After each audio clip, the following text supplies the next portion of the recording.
Imagine where the bone will be and make your cut down to it. Now you can see the knee and you can see the top.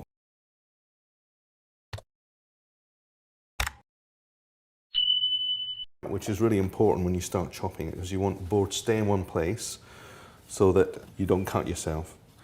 Now at the end of this here, I'm just going to take off. There's sometimes another bone on here called the H bone. That's been taken off today, but if it's there, you can ask your butcher to take that off for you. You can actually ask your butcher to do this whole thing for you if you like, but if you want to have a go yourself, it's really not that difficult. This is the leg. There's only really two bones in here. The bone goes from here to here, and there's what knuckle in the middle like that, which is the lamb's knee. So the bone goes up like that and like that. So really what we'll do is just cut into the lamb and excavate the bone, take it out, and then we'll have the meat boneless, ready to butterfly. So the best knife to do this with is a boning knife. This is the way it looks. Not everyone has this knife at home. It's specially shaped to help you cut meat. It's really rigid, so it's hard to bend, which is great for cutting through meat and scraping against bone. But if you don't have one of those, just a small, sharp knife will do the trick. So that's a paring knife, and it's got a rigid blade, so it doesn't bend very easily. And we're going to have a go with this today.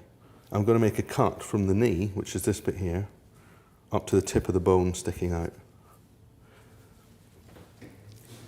So just imagine where the bone will be and make your cut down to it.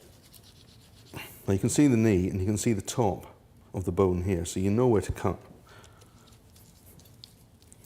Open the lamb up like that.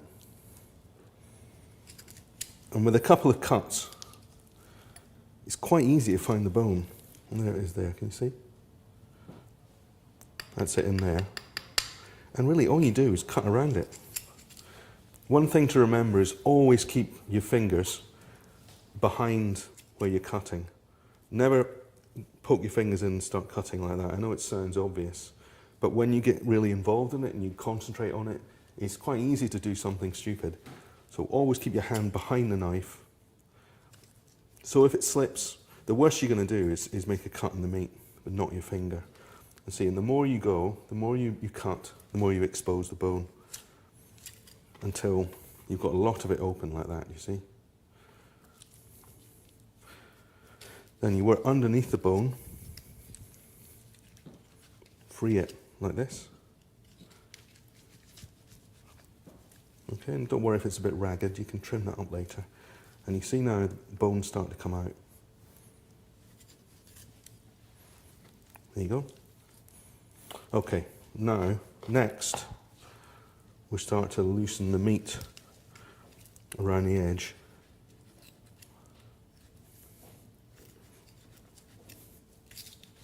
There we go. Takes a couple of tries sometimes for you to find the right bit. So as you can see now, you've got the bone here. This bit here is called the shank. We're not going to use this bit of meat today on the grill. It's quite a tough bit of meat, and it's actually much better for long, slow cooking. So what I do with this is just cut it off, wrap it up, put it in the fridge, and save it for a stew or stewed lamb shanks or something like that. But it's not much use to us today, so I'll cut it off.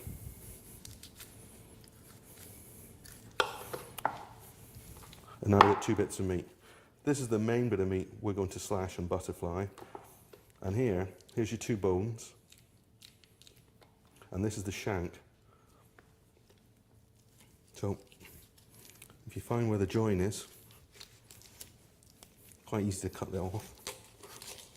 That's it. There you go. This is a nice bone for sticking as a trivet when you're roasting your leg of lamb. I mean, you're not going to roast it this time, but next time, it might be great to chuck that in the tray as well. So wrap it up in cling film, put it to one side, put it in the freezer, and you'll be really glad you did next time you roast a leg of lamb. And this is the shank. So you can wrap that in cling film, stick it in the freezer, and once you have 3 or 4 of them, you can cook them off with a nice slow lamb shank stew. Delicious.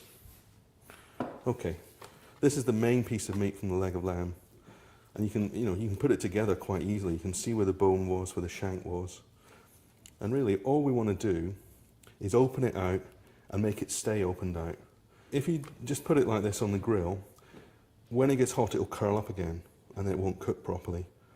So if you open it out and then butterfly it, it means that when it goes on the grill it'll stay that shape, and that's what you want. It means it'll cook nice and evenly. So first thing, if you see any big lumps of fat, see like this bit here, you can just take that off. I mean, obviously you don't want to cut all the fat off, because fat's actually quite a good thing in meat. Helps it stay moist as it's cooking. It's got great flavour. So don't trim all the fat, just any big lumps that you see, these bits. Okay. Still a bit of fat on, but that's good. I'm going to get rid of these scraps, and here's your leg of lamb. Already it's sitting better, it's laying out a bit better, and it's less likely now to curl up.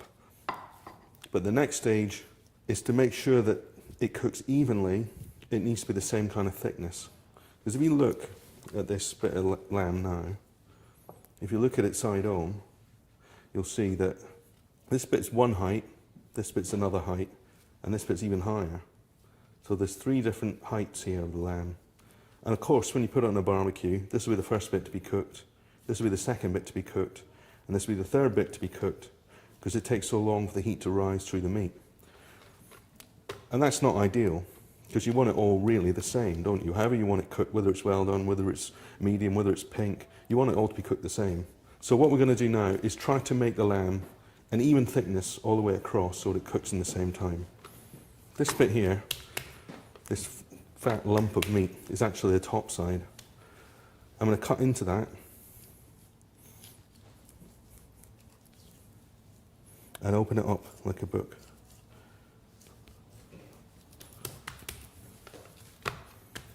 You see?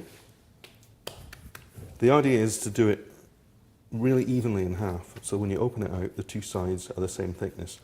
Think of it as opening a book at exactly the middle page. Now be careful not to cut all the way through, because you don't want to cut this bit off, you want to keep it attached. The middle bit, slightly higher than that now, so what I'm going to do is make a few slashes in it. It will open out a little bit and end up being the same height as that. And the same for this bit here. It'll squash down a bit, and these cuts help, well, it helps marinade penetrate the meat, so whatever you put on it, whether it's garlic or lemon or oil or pepper or spices and herbs, they'll penetrate the meat much better if there's slashes in it. And of course, when it goes on the grill, the heat will penetrate it faster, and it'll cook much more evenly. So now, the lamb is all basically the same thickness, or it's got slashes in the thicker bits to help the heat penetrate, and it's all going to cook at the same time. This is what you've got from the inside, the outside, all one nice piece, so it's easy to cook on the barbecue. You're not fiddling around with bits and pieces, all in one piece. And that's how to bone and butterfly a leg of lamb.